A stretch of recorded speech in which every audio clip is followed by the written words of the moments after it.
Hey guys, Ray from loveyourrv.com, and I got another task on my hands. I'm going to replace the rear taillight lenses here and brackets. Over the years we get a lot of sun hitting the back and the plastic got brittle. I lost my plate here. I didn't lose the plate, but it broke, so I couldn't mount the plate anymore to that lens.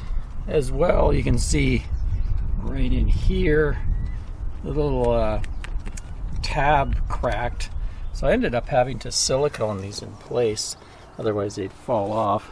That one and this one. So both of them, not so much the red, it's the white plastic that went bad on it.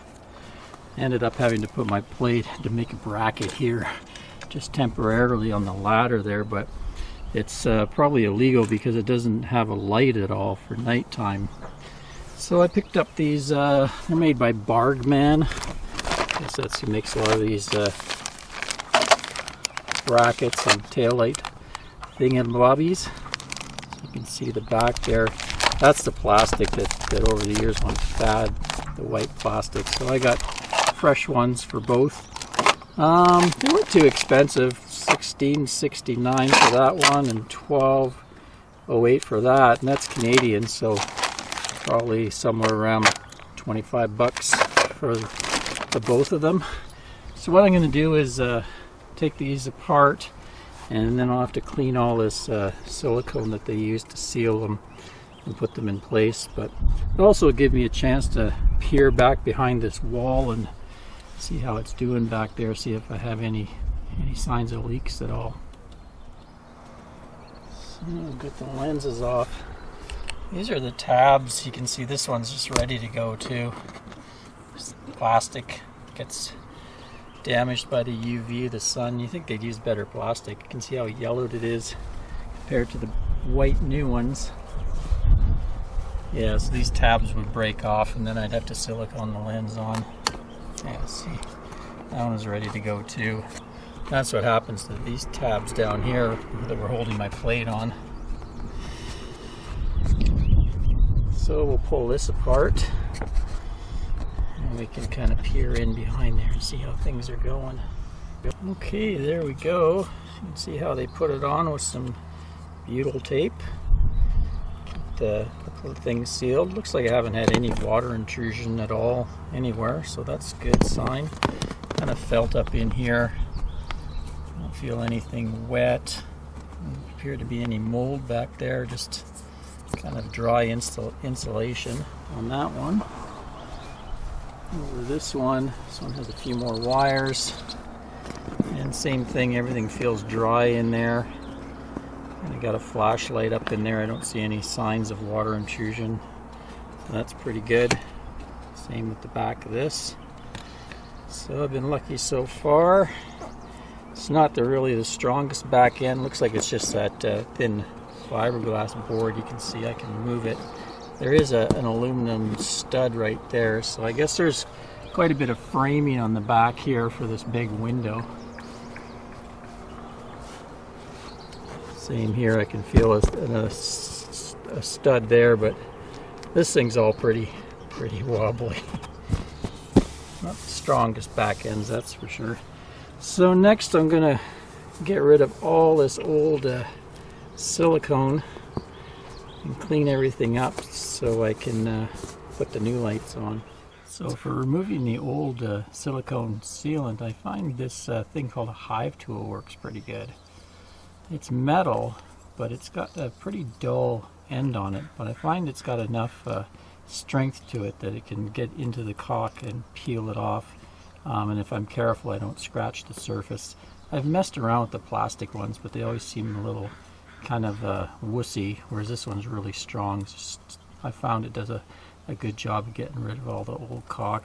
It leaves behind, you know, little traces, then I spray it with like a caulk remover and go from there. It's kind of a tedious thing, but you want to get all that old silicone off as well as possible, because the new silicone won't stick to the old silicone at all.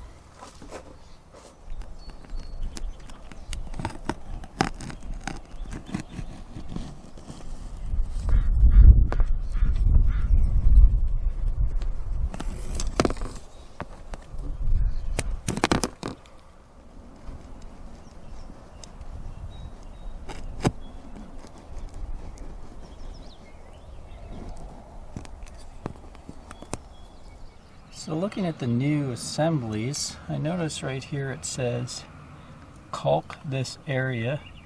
So they want you to have caulk all around that groove.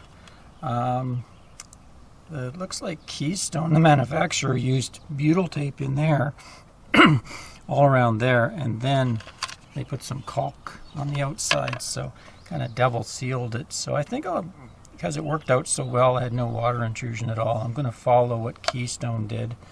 So I got some butyl tape here I'll run around. I'm going to use for sealant this GeoCell ProFlex RV. It's a good flexible sealant. There we go, got the butyl tape all installed on each bracket. So next I'm going to connect up the wires. They used a crimp type connector, so I could use, you know, a butt connector and crimp it on, but I think I'm going to go with soldering them and shrink tubing. There's not going to be any real movement once those wires are put back behind the wall, so I just trust my solder connection more, and I'd hate to have a faulty crimp connector make me have to pull it all apart and search for an intermittent wire, so I'm going to go with solder.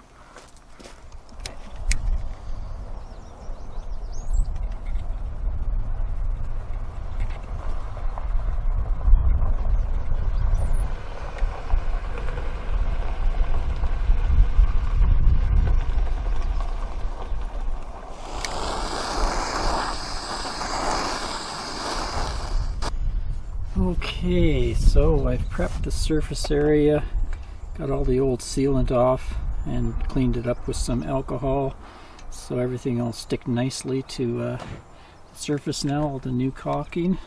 So we'll screw them into place and maybe check the lights before I do the final seal on them. There we go. So I had to change up the screws.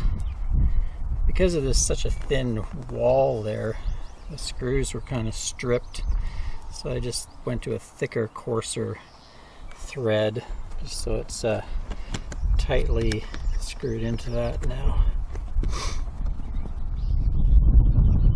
There we go, looking good, looking good. There we go, all complete, looking good. Oh, the trailer looks just like new now. I actually did a pretty good job on the caulking there. Usually I really suck at that, but that GeoCell ProFlex is pretty good stuff. Got a pretty good bead around there. Let's just see, so you can see underneath how this light down here shines on the plate. So that's why I need the plate over there. Anyway, thanks for watching, folks. Till next time, Ray from loveyourrv.com. Cheers, everyone.